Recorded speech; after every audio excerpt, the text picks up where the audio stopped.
Well, hello everyone. Welcome to another live stream on the History of AI podcast. And today I'm joined by Professor John Kloppenborg. And today's topic is the sayings of Jesus and the Didache.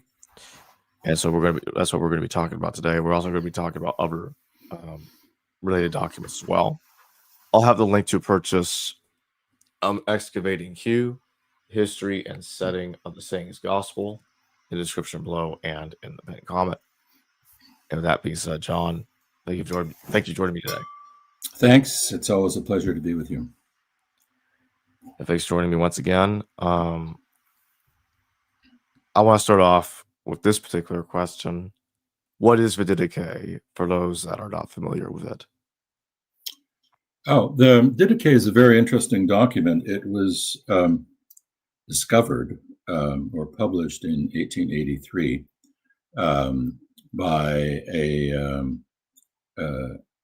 Greek Orthodox scholar who found a copy of this. And it's, you could call it a kind of church manual.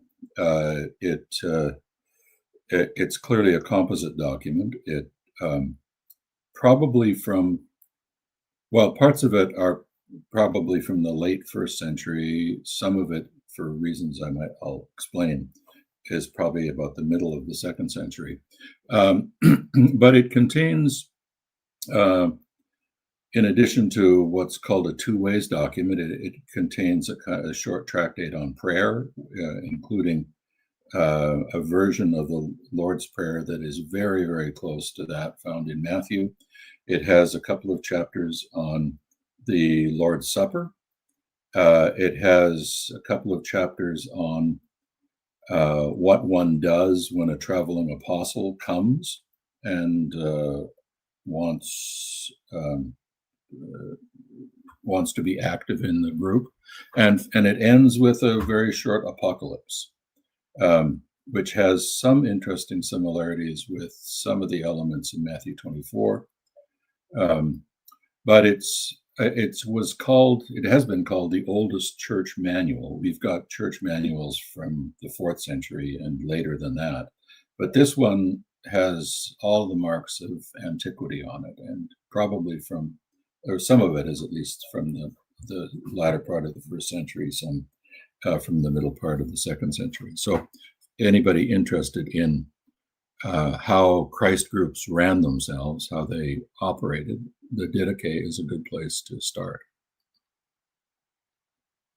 So which other documents are connected to it that you would say are connected to this, to the flow of the Jesus sayings tradition over the centuries?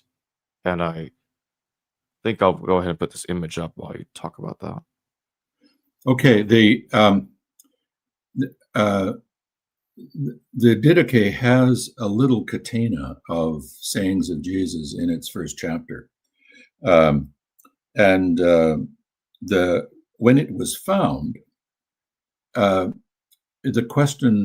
immediate question that arose is, did the author of the Didache know our synoptic gospels? It has has very few similarities to Mark, anything in Mark, but it's got some similarities to sayings of Jesus that are found in Matthew and found in Luke.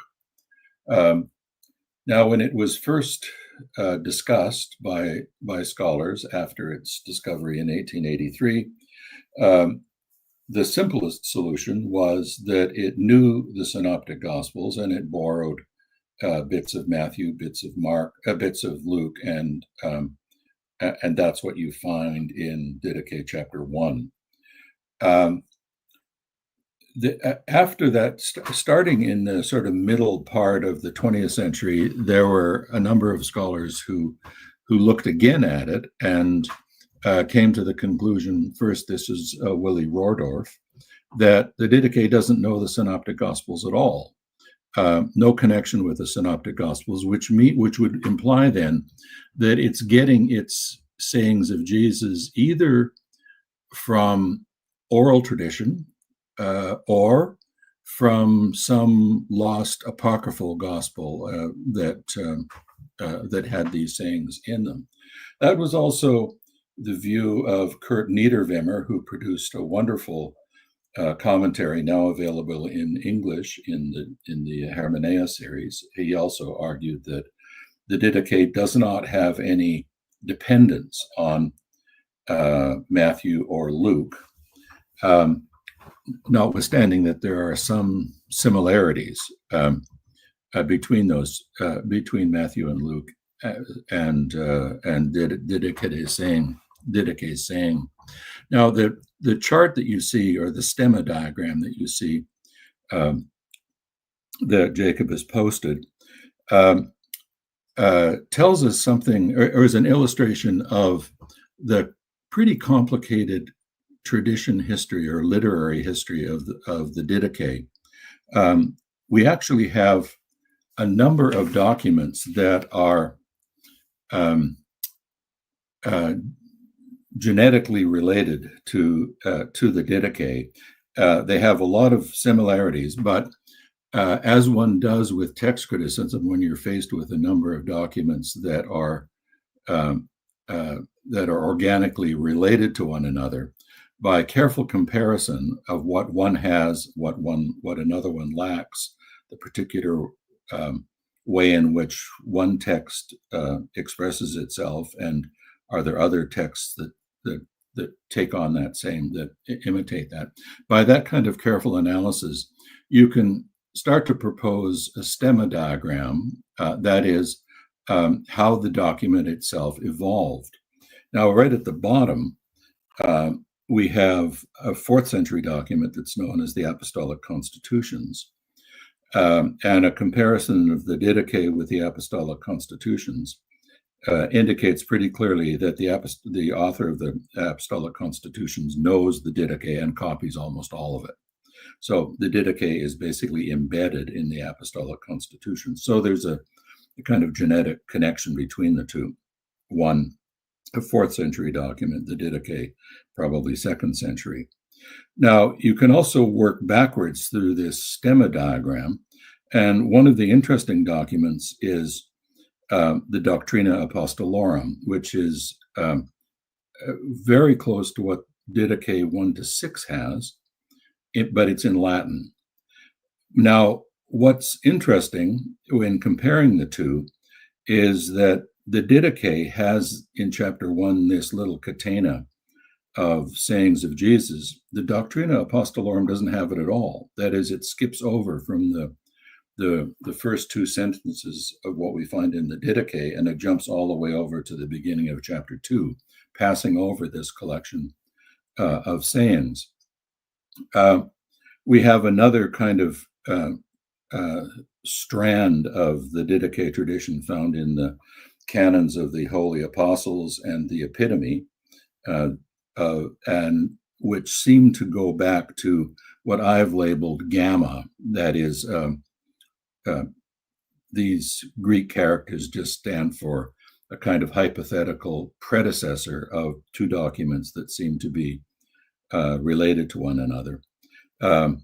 And ultimately, when you go all the way up to Barnabas, there's very interesting similarities between Didache and the Apostolic Constitutions and the letter of Barnabas, especially in chapters 18 to 21, where Barnabas also has a 2 ways document that begins, there are 2 ways, one of darkness and one of light.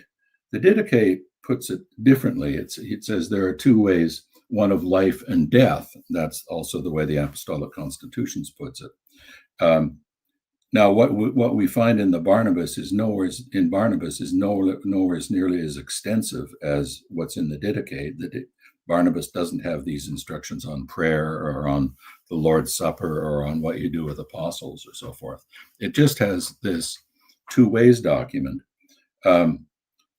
So by placing all these documents side by side, it's possible to come up with a kind of evolutionary view of how they came about. Barnabas and the Didache, this 2 ways document, seems like it's also related to a document that is found at Qumran, which now we call 1Q Serach HaYachad, or earlier it was called the Manual of Discipline, which is also a two-ways document. Of course, it doesn't have any of the stuff on the Lord's Prayer or anything like that. But it seems like, at least in a general way, it's related to what later shows up in the letter of Barnabas and what later shows up in the Doctrina Apostolorum and the Didache. That is this two-ways document, which is then expanded in the Apostolic Constitutions. But for the topic today, the interesting point to make is that this catena of sayings of Jesus only shows up in the Didache Apostolic Constitutions branch. That is, you don't find it in the Doctrina Apostolorum or in Barnabas.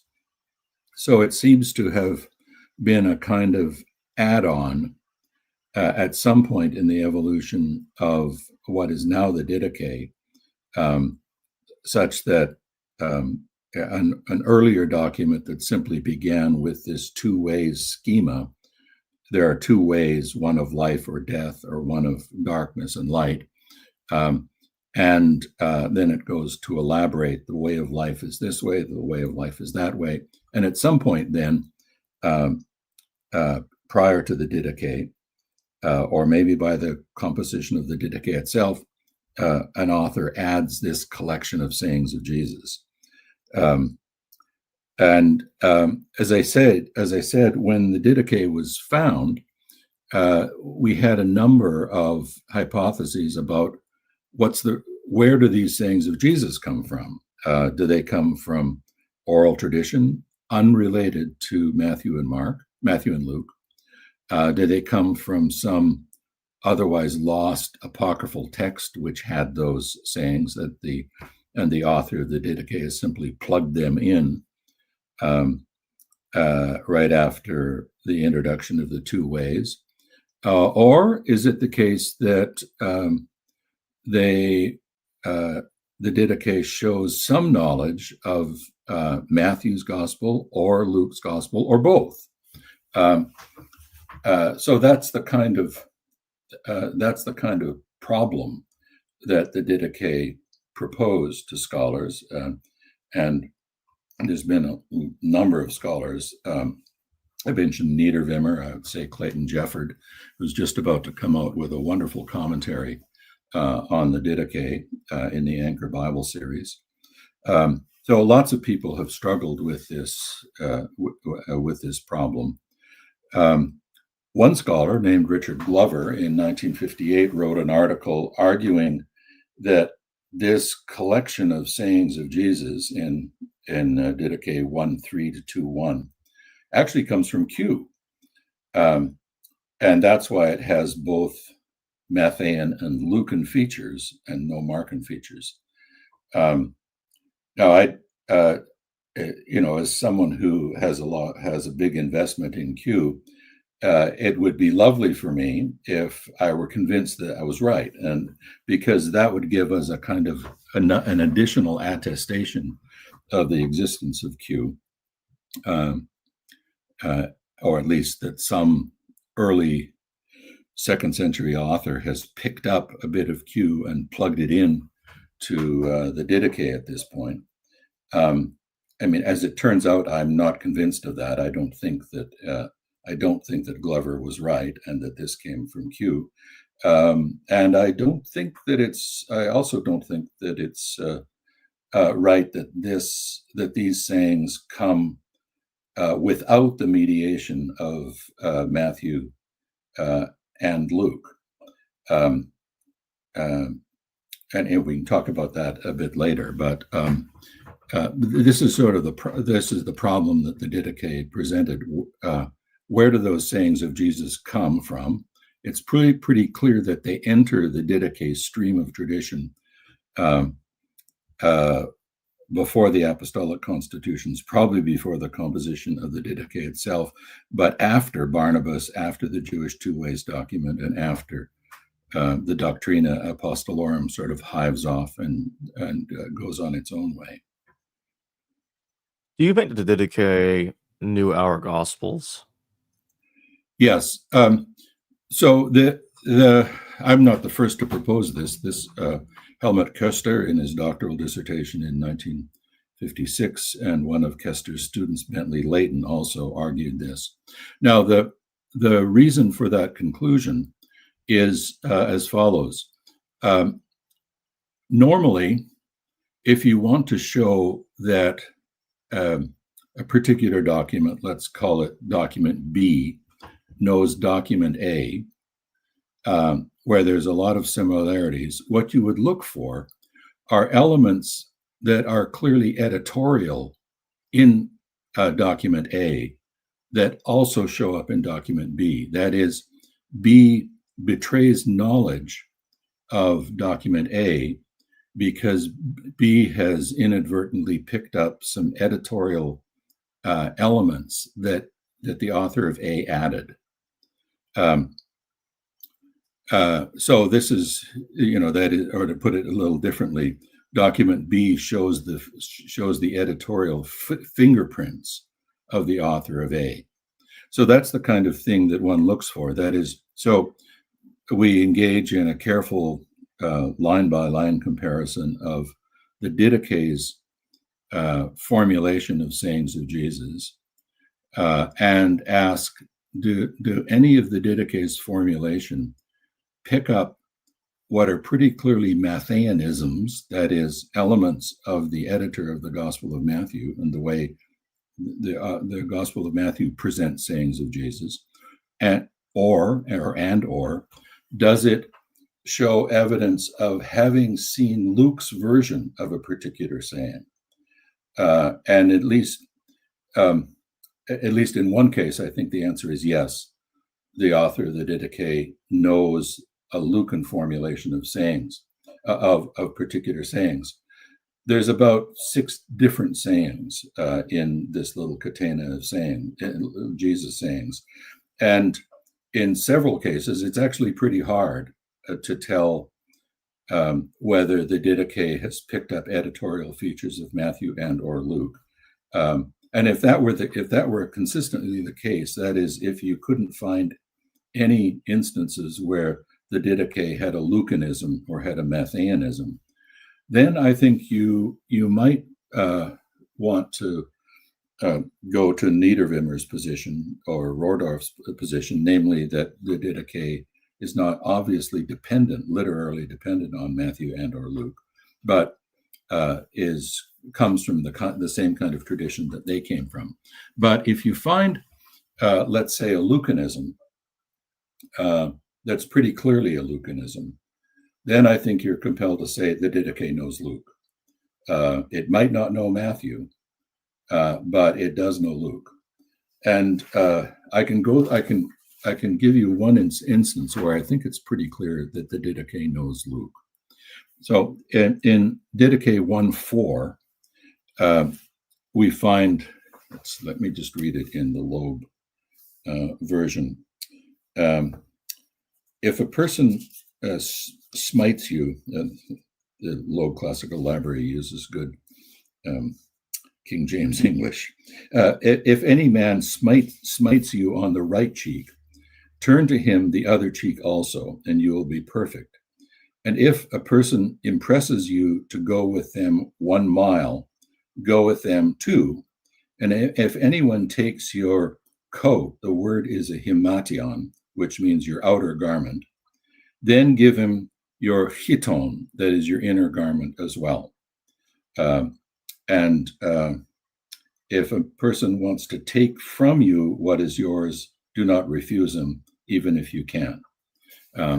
So I think any of your hearers will realize that there's pretty strong similarities to material that shows up in Matthew 5, in the antitheses, and in Luke 6, this series of instructions about how to deal with aggression.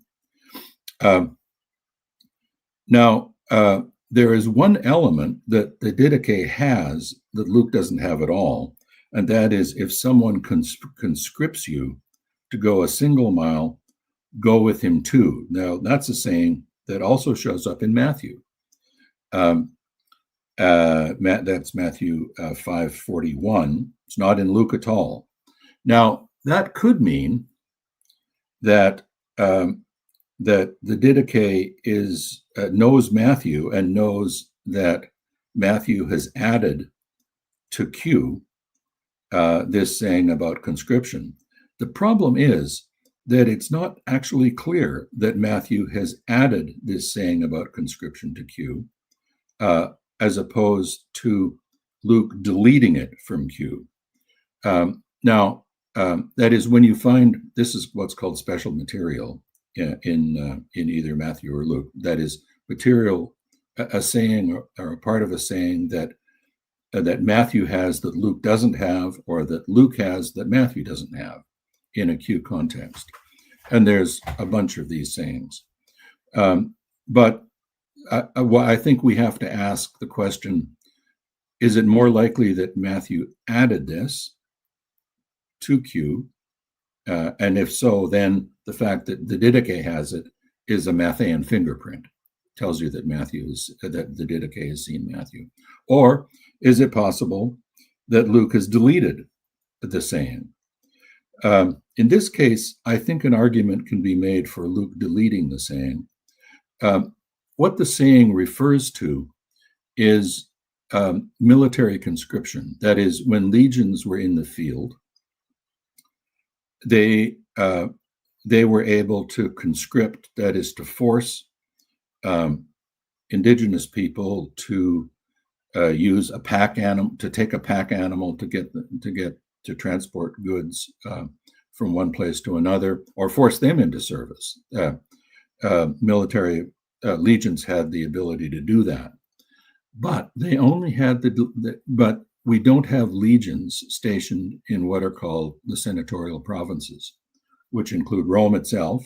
There are no legions stationed in Rome, nor are they in Achaia or in parts of Asia Minor. These are senatorial provinces. Legions are not there. Whereas we know that there were legions stationed in imperial provinces like Syria, Palestine, Egypt. These are all imperial provinces, and they had legions stationed in them. So at least we might consider that if Luke were writing in a senatorial province, this saying makes no sense, because you can't be conscripted by a legion if the legion isn't there. And I think there's some good reasons to place Luke in a senatorial province, either in Achaia or somewhere up in Asia, that is Asia Minor, where Ephesus is. And in which case, a saying like this is simply non-operative, because there are no legions there to conscript people, to force them to go a mile or 2 miles or whatever. It becomes an irrelevant saying if Luke is in a senatorial province. Whereas if Matthew is somewhere in Palestine, in Syria, or originally, if this is an original saying of Jesus from Jewish Palestine, then this saying makes lots of sense, because, of course, conscription is something that could easily happen in a senatorial, in an imperial province. So in other words, there's reasons to think that Luke might have seen this and deleted it simply because it was irrelevant. But that means that we don't really have a Matthean fingerprint. This saying may not be Matthew's addition to Q. It may be Matthew preserving something from Q.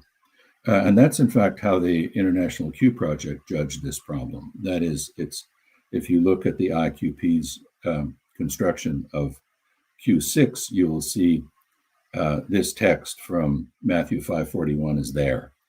And the argument of those of us who were behind the reconstruction of Q is exactly this argument about did Luke have a reason to delete a saying like this simply because in where he was, it was simply irrelevant, a non-operative saying. So that doesn't help us. That doesn't help us decide whether the Didache knows Matthew. He may know something prior to Matthew, namely Q, or some version of the saying of Jesus even earlier than that. However, there is a Lucan fingerprint here, and that's in the next saying. So Didache goes on, and if someone takes your himation, that is your cloak, give him also your chiton, your shirt, your tunic underneath your cloak. Matthew actually has the opposite scenario. Matthew says, if someone should sue you for your chiton, that is your inner cloak, your inner shirt, give him your outer one. Now, there are two different scenarios operative here. Matthew's scenario is that of a lawsuit. And Matthew's version, which I think most will argue is the original version, the earlier version, goes back to Deuteronomy, I think it's Deuteronomy 24, that allows a creditor to sue a person for an article of clothing, but not his himation, not the outer cloak. And that's because the outer cloak, which would have been a heavier wool garment, would have been used by a poor person as a sleeping bag. That is, if you allow a creditor to take the himation from a poor person, you've left him with nothing. And the logic of Matthew's saying is, if you're sued for the non-essential item, namely the shirt, the himation, the cloak, the chiton, give him also the essential item, just as Matthew also says, if someone forces you to go 1 mile, go 2 miles. If someone strikes you on the right cheek, turn the other one. So it's the same kind of logic in the Matthean saying. So Matthew is thinking of a case of a lawsuit. If someone sues you for the non-essential item, give them the essential one as well. Now Luke, that's not what Luke is thinking. Luke says, if someone takes your chiton, your outer garment, give him your shirt as well. Luke is thinking of a robbery, because a robber is first going to take your outer cloak, your jacket, as it were, and then he says, if he takes your outer cloak, well, then take the inner, give him the shirt as well. So it's the same kind of logic of the essential versus the inessential item, or the most easily grabbed item versus the other item of clothing. But Luke has transformed Matthew, the Q's saying, which we think corresponds to Matthew here. That is, it's transformed the notion of a lawsuit into the scenario of a robbery. That is, when someone takes your outer garment, because that's what the robber is going to grab first, then give them the inner garment as well. Now, that's exactly what the Didache has. If someone takes your himation, your outer garment, give him also your chiton, your shirt. So that seems to me to be a good instance of Luke. The Didache knowing Luke and knowing Luke's transformation of this earlier version of the saying, which has to do with Deuteronomy 24 and a lawsuit. So that's I would judge that to be an instance where Luke knows an editorial something that an editorial element that Luke has actually introduced into his version of this saying about cloaks and shirts. So that tells me that the author of the Didache at this point knows Luke. I don't know whether he knows Matthew, because in all the other places where I can look at it, it's not clear that the Didache's agreement with Matthew are agreements with an editorial element, or actually an agreement with something that Matthew himself has inherited from early tradition. Could be Q, could be something else. So at least to the extent that the Didache betrays some knowledge of an editorial feature of Luke, I'd say that he knows Luke. I don't know whether he knows Matthew, and I don't know whether he might know Q or some other orally transmitted version of this saying, but he does know Q. He does know Luke. So that's the kind of detective work that one goes through when you try to track what the source of a particular saying of Jesus might be. I think this also fits with the usual suggestion that this catena of sayings, 4 or 5 sayings attributed to Jesus, belongs probably to the 2nd century, because that's in fact also the point in the transmission of Jesus sayings, that you start to see authors fusing different versions of Jesus sayings together. Justin Martyr does this, and a little bit later Tatian in his Diatessaron takes sayings of Jesus because Tatian knows them all, and knows 4 versions. That is, he knows Matthew, Mark, Luke, and John, and sort of crunches them together to get his Diatessaron. Justin Martyr, around 150, he certainly knows Matthew and Luke, and probably Mark. He doesn't know John. But when he repeats sayings of Jesus, he does the same thing. That is, he tends to collapse 2 different versions of sayings together. And that's actually what we're getting. That's what we're getting in the Didache as well. That is, we're getting a conflation of a Lucan version of the saying with some other earlier version of the saying, maybe Matthew, maybe Q, maybe something else. Are there unique sayings in the Didache that are not present in the Gospels? Yeah, there are. So in this same collection, we've got. Let me just read it, and then you'll see what's. Your listeners will know immediately what's common and what's usual. So, bless those that curse you. That's there in Luke, and fast for those who persecute you. Well, fasting is not part of the Matthew Luke saying, but there's certainly a notion about praying for those who persecute you. But fasting is a little bit different. For what credit is it for you if you love those who love you? That's Matthew and Luke together. Don't even the Gentiles do the same? That's Matthew saying this.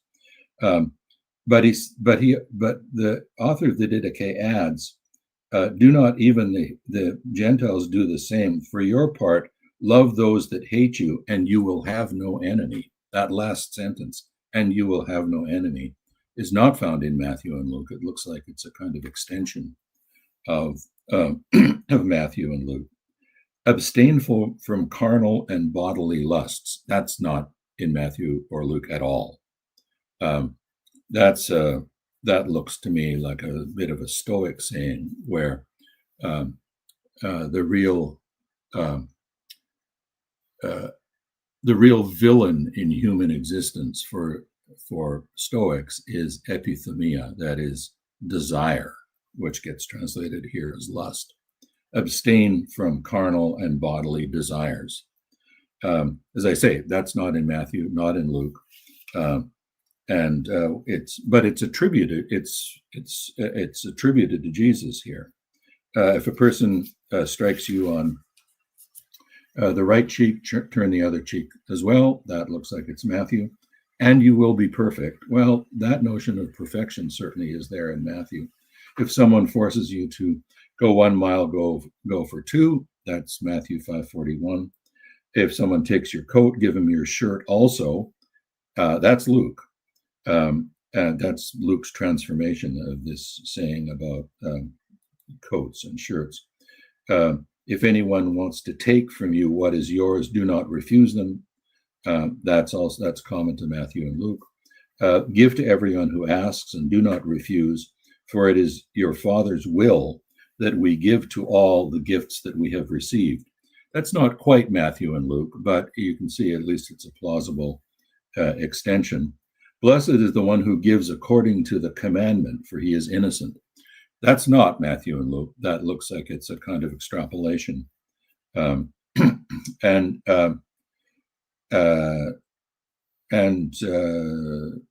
it concludes with an interesting saying, which we don't know where it comes from, but concerning this, it is also said, let your alms sweat in your hand until you know to whom you are giving it.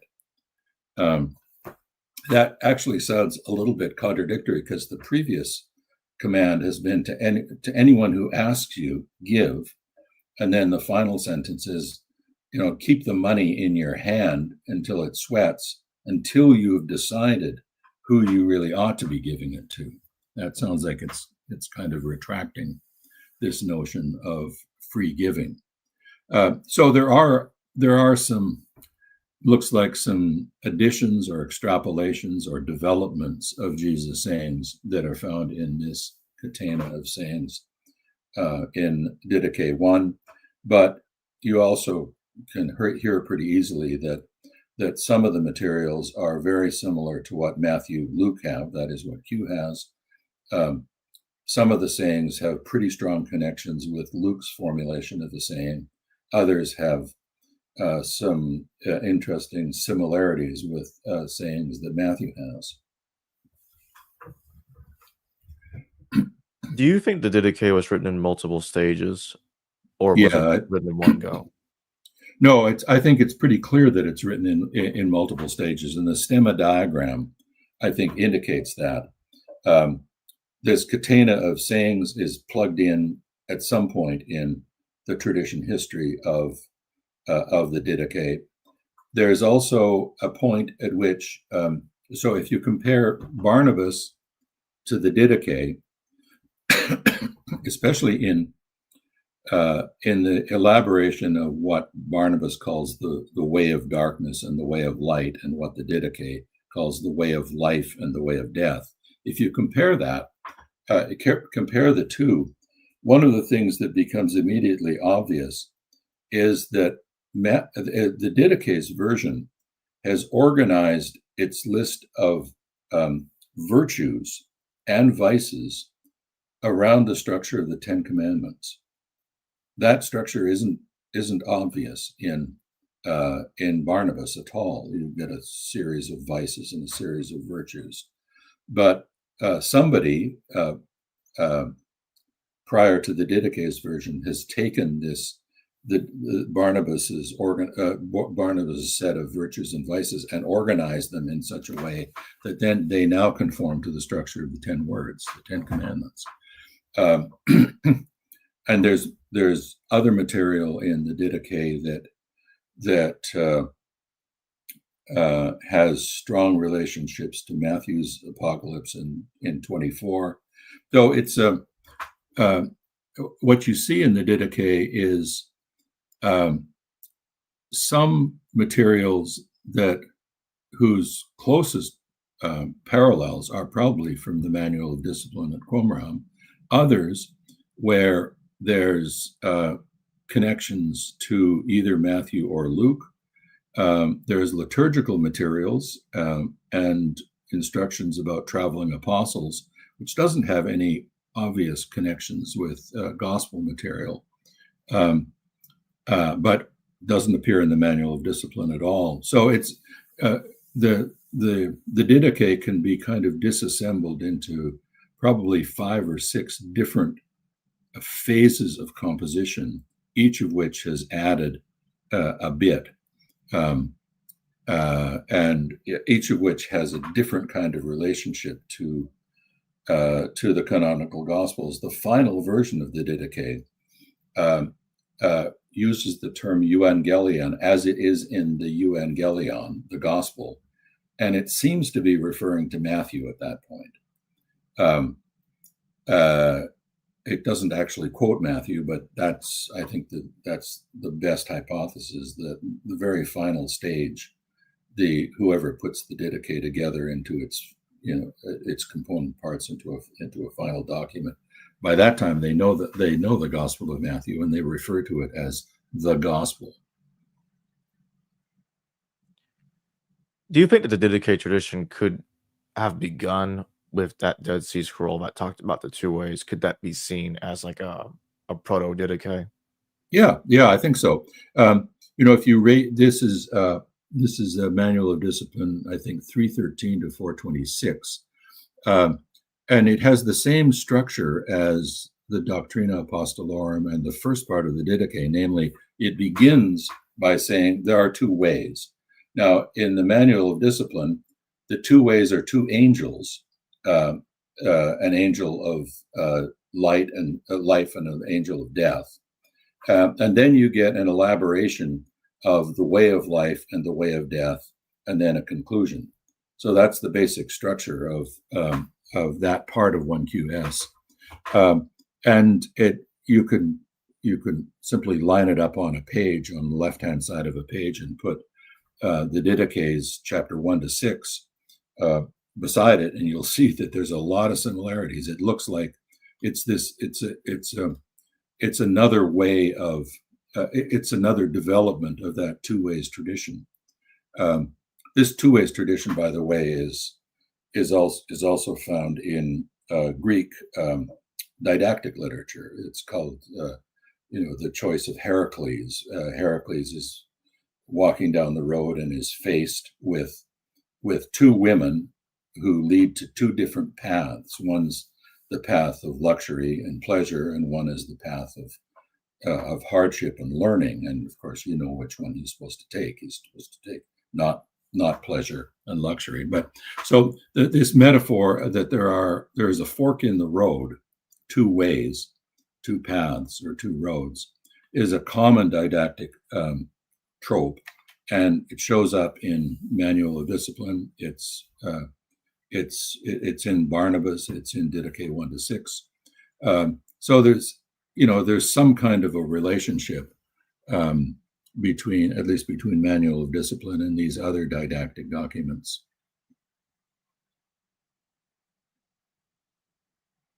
What do you think the literary goal of the Didache authors were? Well, it's really it's a document that tries to regulate early Christian practice.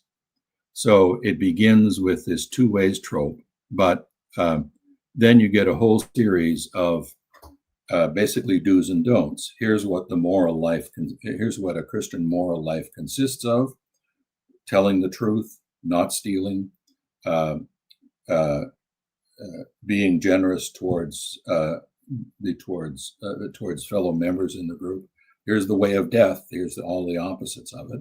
And then it moves to pretty concrete instructions on when you pray, here's what you say. And that's where you get a version of the Lord's Prayer, which is very, very close to Matthew's version. And then a set of instructions on when you celebrate the Lord's Supper, here's what you say. So there's a Eucharistic prayer that's included. There's a statement about distribution of the bread and so forth. And then you get some instructions on how you react towards traveling missionaries. He calls them apostles or prophets. If someone shows up on your doorstep, here's the way you test them. If they ask for money, then they're a false prophet. However, if they show the marks of the signs of the Lord, whatever the behavior of the Lord, then they can settle down with you.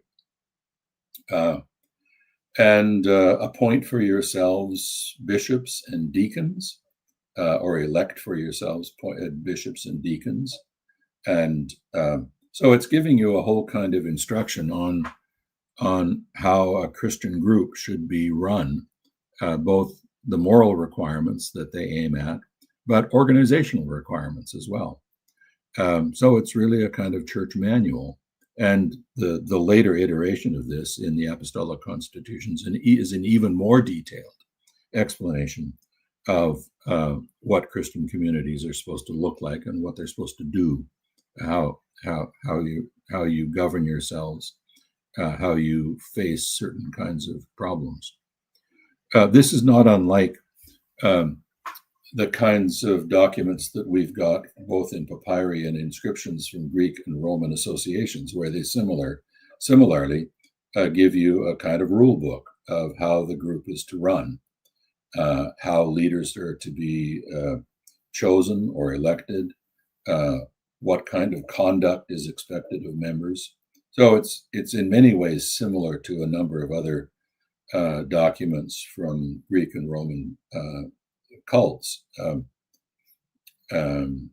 that where we've got plenty of evidence. It's a kind of how-to manual for a Christian group. How many manuscripts of the Didache do we have, and when do they date?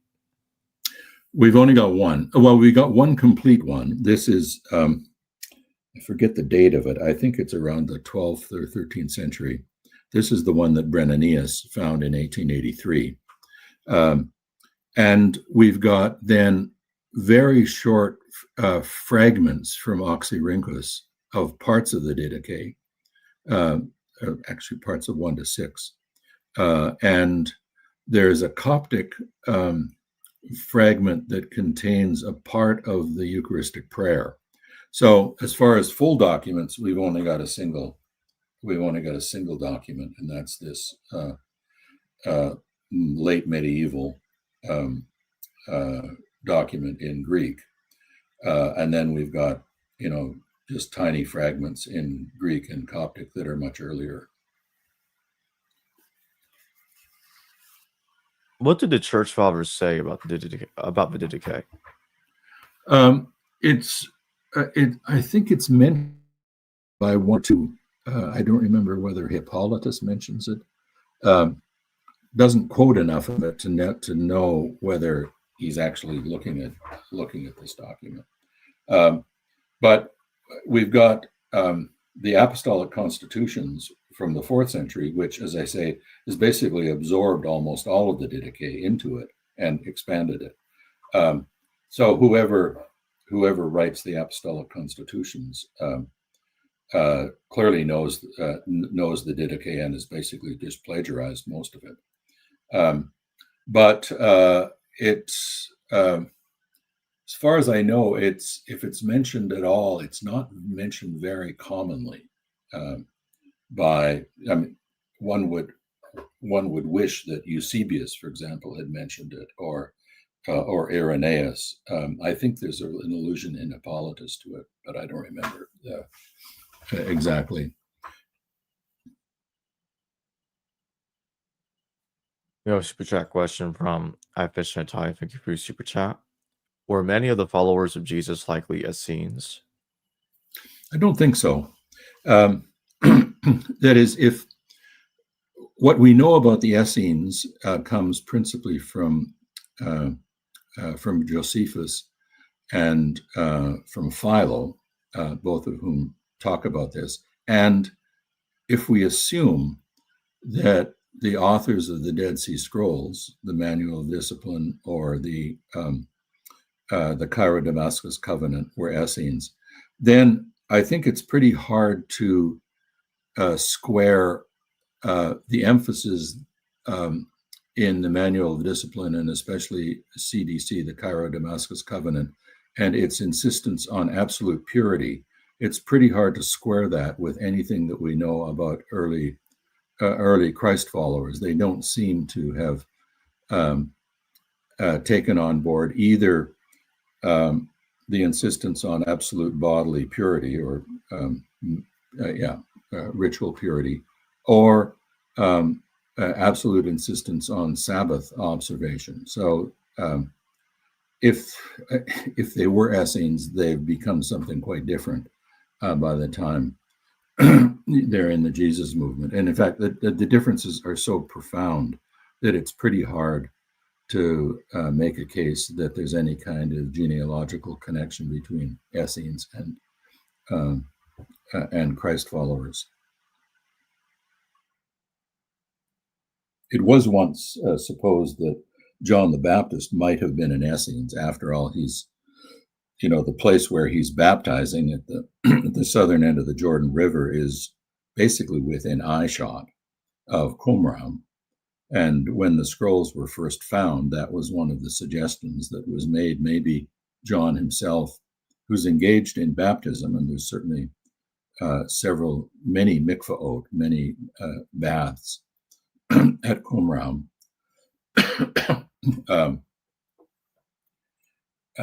But I think for the most part, that's not a hypothesis that most people are willing to buy into. The problem is there's not enough known about John the Baptist to know whether, in crucial respects, that is especially Sabbath observation and notions of purity, whether there's enough agreement between John and the Essenes to say that he was an Essene.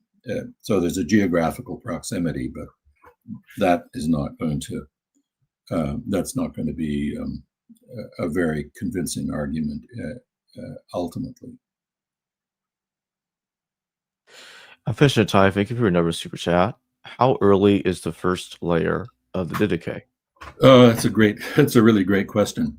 If we say that the first layer is the two-ways document, 1 to 6, minus that collection of sayings, there's nothing specifically Christian about that document, or that part of the document.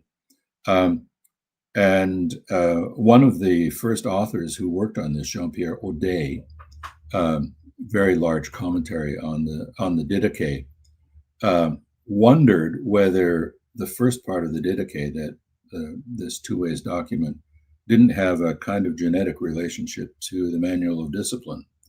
As I say, it's not obviously Christian. That is, it doesn't say there are two ways, light and darkness, and Jesus is the way of light. There's Jesus.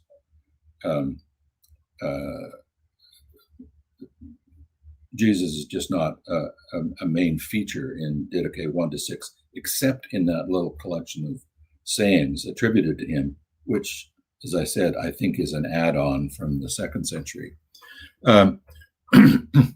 Now, the fact that there's a lot of similarities with, there's general similarities with the Manual of Discipline from Qumran doesn't prove that it is a Jewish composition. It could be a Christian composition that simply, absorbed a lot of Jewish didactic features.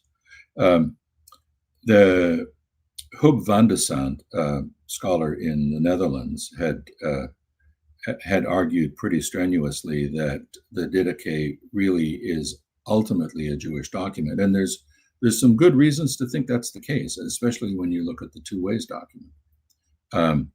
Proving it is another matter, but it's conceivable that it actually begins as a kind of Greek version of what we see in the Manual of Discipline. Manual of Discipline, of course, is written in Hebrew. The Didache, as far as we know, we've only got a Greek version of it, so it could be some kind of Greek adaptation of something like 1QS. But the Didache has then certainly picked up all sorts of Christian elements in the course of its transmission, including this collection of Jesus sayings. Generally dating early documents is a difficult matter because most of these documents don't bear dates themselves. That is, they don't have a codicil at the end saying, composed on the, in the 12th year of Augustus, on such and such a date. It would be lovely if they had those things, because that would make dating a lot easier. But most of them don't have that. So when you ask the question, when was a certain document composed, what you have to look for usually are historical reference. That is, and one of the obvious historical references would be the destruction of the temple by Titus in the year 70. So if you have a document that pretty clearly alludes to that, it has to have been written after the destruction of the temple. So Matthew's gospel, for example, Matthew 22 in his telling of the parable of the Great Supper, has a very strong allusion to the destruction of Jerusalem by Titus, which tells you that Matthew is written after the year 70. Similarly, Luke in Luke 21, has basically a description of the destruction of Jerusalem, the ringing of Jerusalem by armies and its destruction, which tells you that Luke is written after the destruction of Jerusalem and the destruction of the temple and the siege of Jerusalem in 70. The problem is that the Didache has no such allusions. You don't know, you can't tell from the Didache whether the temple is still standing or it's a thing of the past. So if you don't have a datable historical allusion in a text, then you're left not really being able to peg the document to a certain terminus, a certain point after which it could have been written. And that's the problem with the Didache. There are no historical allusions that are datable, and so you're left saying, well, belongs perhaps sometime in the 1st century. The collection of sayings in chapter 1, because that appears to be the kind of thing that we encounter in Justin Martyr and so forth in the middle of the 2nd century. I think that's about the only reason that you might say that collection of sayings of Jesus in chapter 1 is probably an add-on from the 2nd century, because it exhibits some of the characteristics of this kind of conflating of Matthew and Lucan versions of sayings together. But no one is going to go to the wall no one's going to propose an exact dating. The Didache was, finally edited in the year 150. No one is going to say that responsibly. You're going to say, well, probably the final version is sometime from the middle of the 2nd century. The early version could be 1st century. Could be quite early in the 1st century. It could be even the 1st century BCE, the two ways document. So, this is a really good question about dating, but unfortunately, we don't have very good answers. We don't have clear answers on dating, because if the document doesn't contain historical allusions, then you're left proposing generally probable dates. And Fishantai has given me another super chat. Thank you for that. I consider you the best Q scholar, so you know. Thank you very much. Thank you. Yeah, I agree with that.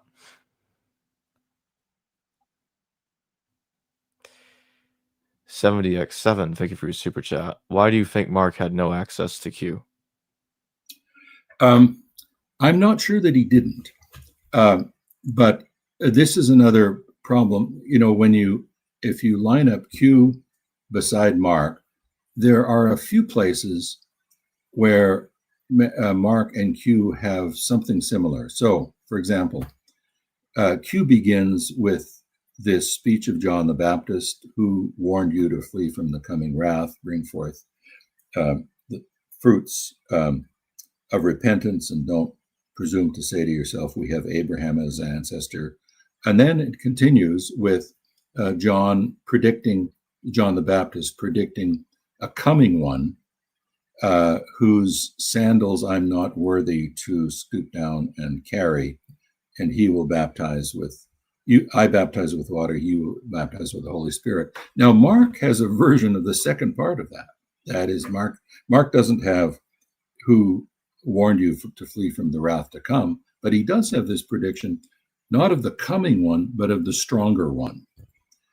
So there's an interesting overlap between what Mark has and what Q has.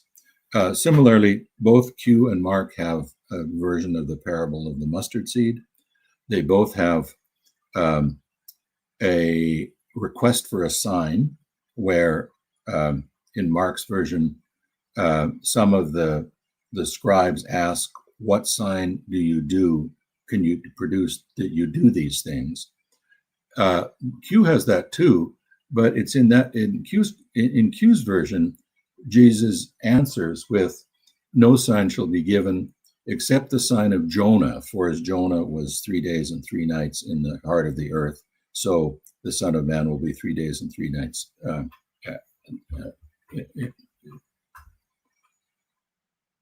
As Jonah was 3 days and 3 nights in the belly of the sea monster, so the Son of Man will be 3 days and 3 nights in the heart of the earth.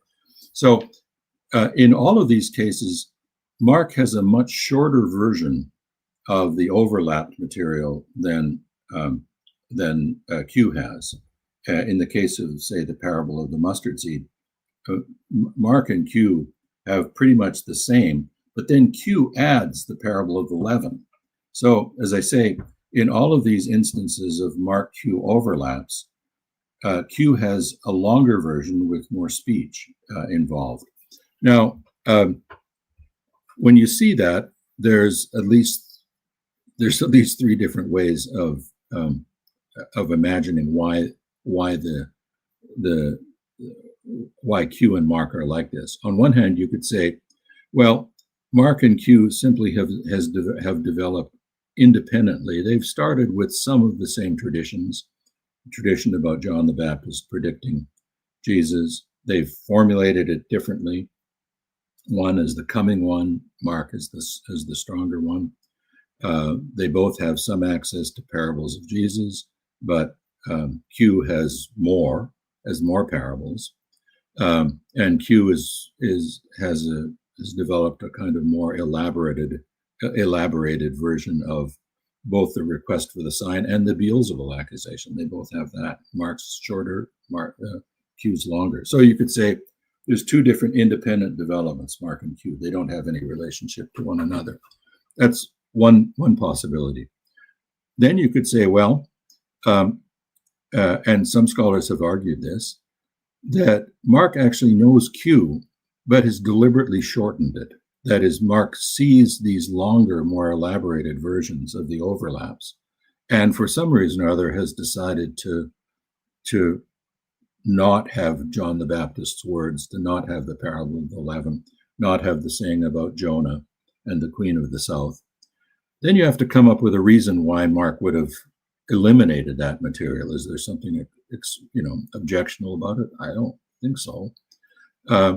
Or you could argue the other way around, that Mark has seen, that Q has seen Mark and has expanded it.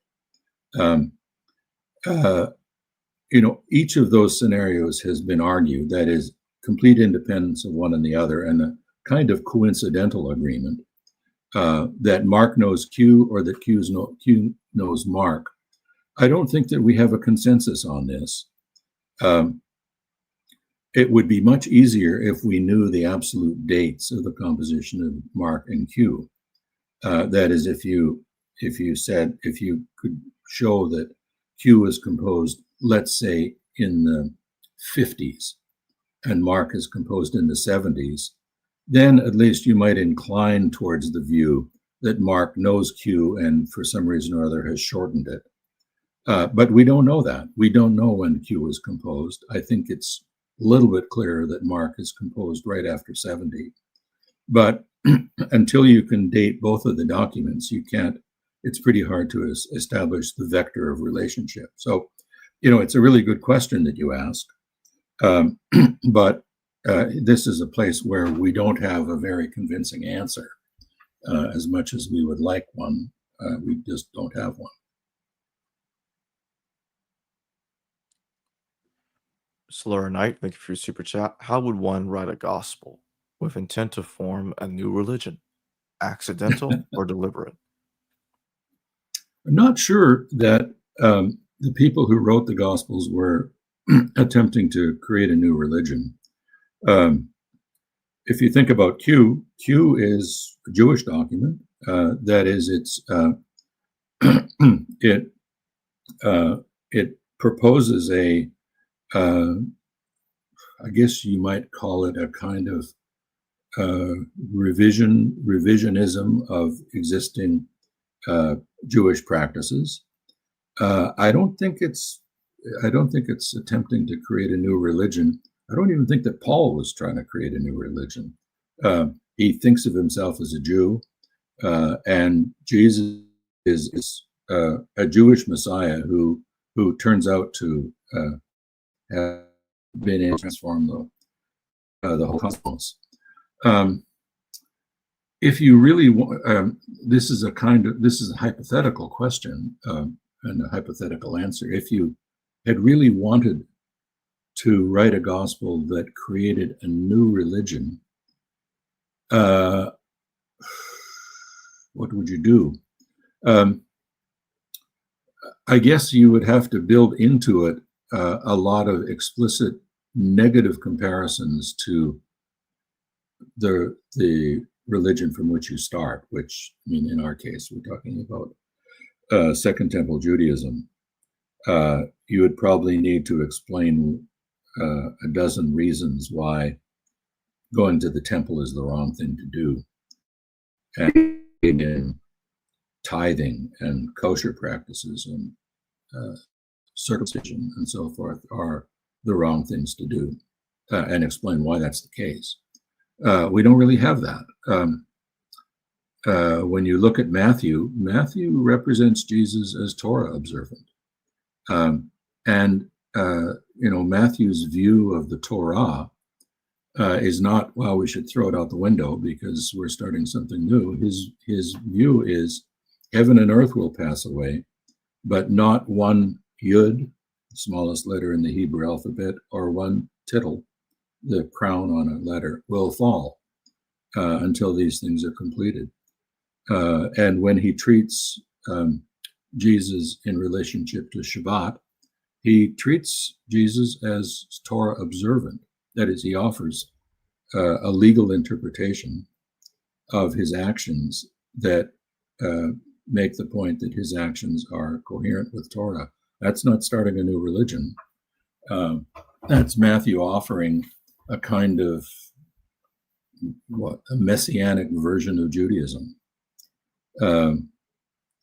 So I think, as a thought experiment, what you just asked is a really good one. That is, what would you have to do to propose a religious system that was distinctly different from the religion from which you started? I don't think you find early Christian writers doing that. You find later Christian writers, by the time we get to Eusebius and people like that, where the separation has already happened, and then they can explain how it happened. But at the earliest stages, you're basically dealing with, for the most part, Jewish writers thinking about how it is that you be faithful as disciples of Jesus as Jews.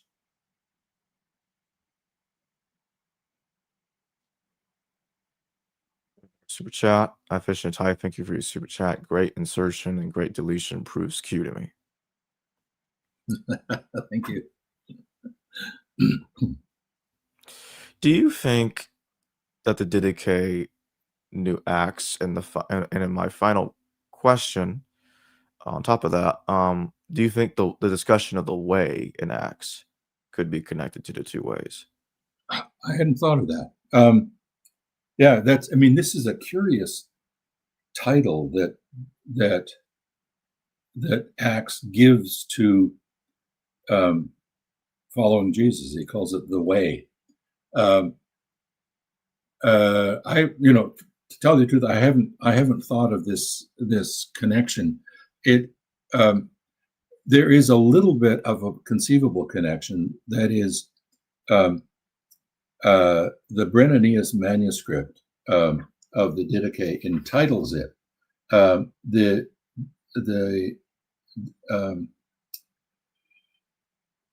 the teaching, the Didache of the Lord, the teaching of the Lord through the 12 apostles to the Gentiles. So that's the title that the Brennanius manuscript in the late Middle Ages gives it. Now, is that already alluding to something something in Acts, especially Acts 15, where the Apostolic Council, as it's sometimes called, writes a letter to Gentiles about what they have to do. That is, they don't have to be circumcised, but they have to abide by certain Noachic commandments. It's not inconceivable that the titling of the title that the Brennanius manuscript contains is sort of thinking of Acts 15. That would explain the teaching of the 12 apostles to the Gentiles. I mean, it's curious because if you look at the content of the Didache, not the title, there's nothing especially Gentile in its orientation. You wonder whether the title is added once, by an author who views this really from the standpoint of Christianity has already become a thoroughly Gentile religion, not a Jewish one. But I hadn't actually thought about this connection between Hodas Road and what Luke calls the Christian way, which he calls it the way or the path or the road. Why not? I don't know. Maybe. And just to remind everybody of the link to purchase John Kloppenborg's book, Excavating Q, in the description below in the comment. This will also include a separate link specifically to John Kloppenborg's article, Didache and the Apostolic Constitutions in the Context of Association Rules. That will also be provided in the description below in the pinned comment. And with that being said, John, thank you very much for joining me today. Thank you, Jacob. Always great to talk to you. Hello viewers, thanks for watching this video from the History Valley YouTube channel. Please don't forget to subscribe and hit the notification bell. And if any of you wish to further support this channel, please consider checking out this channel's Patreon page and becoming a patron. And or donate through PayPal or through Super Chat during your live stream. Thank you.